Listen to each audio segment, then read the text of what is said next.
Here's what no one tells you about developing great friendships. It takes work, and it takes you choosing to practice specific skills will actually allow you to have better and deeper and more meaningful friendships. So, in the video, I talked about basically three different levels of how to enter a space and go from an outsider to an insider. I'm going to break down the first piece of creating a great first impression, and it's going to take some work. So I'm just going to warn you up front. This is going to require you to use your brain and do something that is going to be challenging at first, but the better you get at it, the more fun you will have in your life. Your friendships will get better, and you will enjoy your life more. So, what is that one thing? So, in the quick recap is this is assuming that you're entering a new space for the first time and you're wanting to go from being more on the outside and moving to the inside.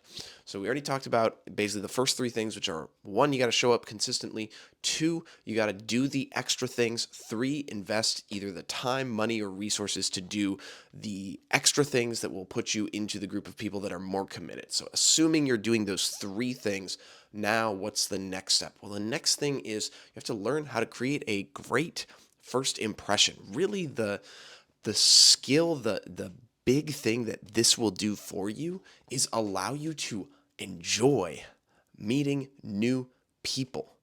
If that is the one thing that I can give to you from this video, which is you look forward to meeting new people for the first time, man, that makes your life explode in the most beautiful way. So that is a skill that I'm wanting to translate and transfer to you through this. So the first one is there's four steps to a great first impression. I'm really just only going to go over the first one, and then I'll go over the next four in subsequent videos, or the next three things. The first one, though, is fun. So in every interaction, there's a certain level of energy that people bring, and there's also a way that they talk about themselves.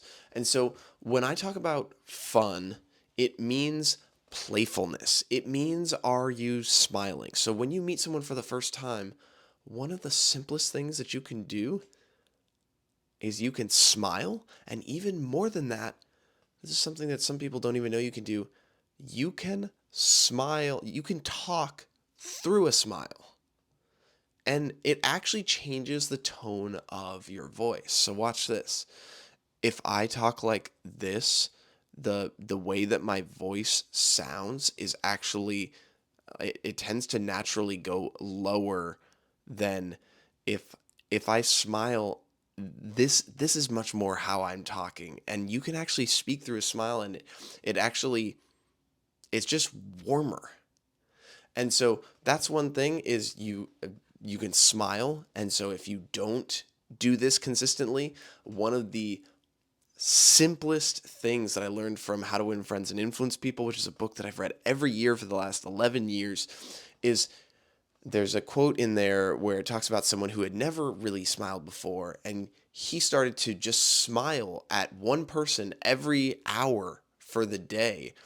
And someone who thought he was a grouch before went, "Wow, you're really human when you smile." So that's the first thing, is smile at people. And if that's the only thing that you take away from this video, is that you go throughout your day today and you smile at each person that you see, what you will find is often people will smile back at you, and it's just fun. So do that. The next part of it, though, is in an interaction when you're meeting someone for the first time. A lot of times there's some of these common questions that will come up, meaning they'll ask, "What do you do for work?"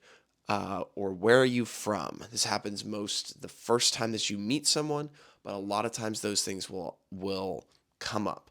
Now, when you respond, this is where the fun really comes in, which is, instead of responding with a serious answer, start with an unserious answer. So, what this means is, if someone asks, "Where am I from?" I will say, "The traffic capital of the world." Now, what does that mean? People go, "It's LA or New York." And it's LA. And So I could say, I'm from LA, but that's not very fun. Instead, I found a funny or a humorous way to talk about the place that I am from, which is LA, and everyone agrees that LA has traffic, which yeah, but that's a fun way to talk about the place that I'm from. And another thing is, I operate a I fun way to say it is I karate chop the dirt off the inside and the outside of people's cars. That's one way to say I operate a mobile detailing business. The other thing that I started doing is I write down my thoughts, and I have forced people to pay $10 for it. So that means I'm an author and I wrote a book. And so there are these ways to describe what I do, where I'm from, where they aren't serious. And a lot of times people will go, "You karate chop the dirt off of cars? What does that even mean?" No. What that actually means, I operate a mobile detailing business. Here's the services that I offer. And but what it does is it creates this immediate warmth, this pattern interrupt. And I think I remember this was most illuminated to me when I was in this there was a young professionals group that I was a part of. So it's people from the age of like 25 to 38, 40, somewhere in that range. And there were 40 of us. We were all being introduced for the first time. And it was name, what you do for work, and then I can't remember, there was one other question, but that's not important for this story. And what happened was each person would go and share. And they would go, "Hi, my name is this. Here's what I do for work. Hi, my name is this. Here's what I do for work." And it was literally just like I could feel the energy in the room declining with each person. And I went, "Man, this should be so interesting. I can't believe that like the energy level in the room is just dying because there's almost 30 of us, and it's hard to remember that many people's names and what they do for work. But it also provides a huge opportunity for someone who can bring some fun into what they're doing. And so what I did was I went, "My name is Daniel Barnes, and I operate," and I I very loudly, I used a massive arm movement, and I went, "And I karate chop the dirt off the inside and the outside of people's cars." And then everyone actually laughed. Not because it was even that funny, it was just different from everyone else what they had done. And so also don't underestimate the power of just looking at what is happening and then going, "Can I just break the pattern?" And that will inject humor into this moment. So that's one thing, is talk about the place that you're from in a humorous way. The other thing is you could do something where it's like you can say something that is obviously not true. Like I could say, "I'm from China." Obviously, I am not from China, and so you can do something like that. The other thing is I actually have a prompt from my newsletter, which I should have put in the description. If not, DM me on Instagram and I will send it to you.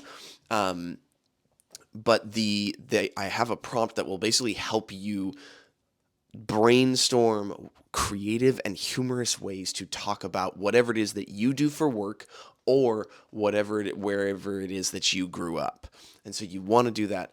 The other thing, though, there was one other thing with fun is you can prepare yourself for these moments by doing this one simple thing. And it's this: listen to 3 to 5 minutes of your favorite comedian on the way to whatever social interaction you're going to.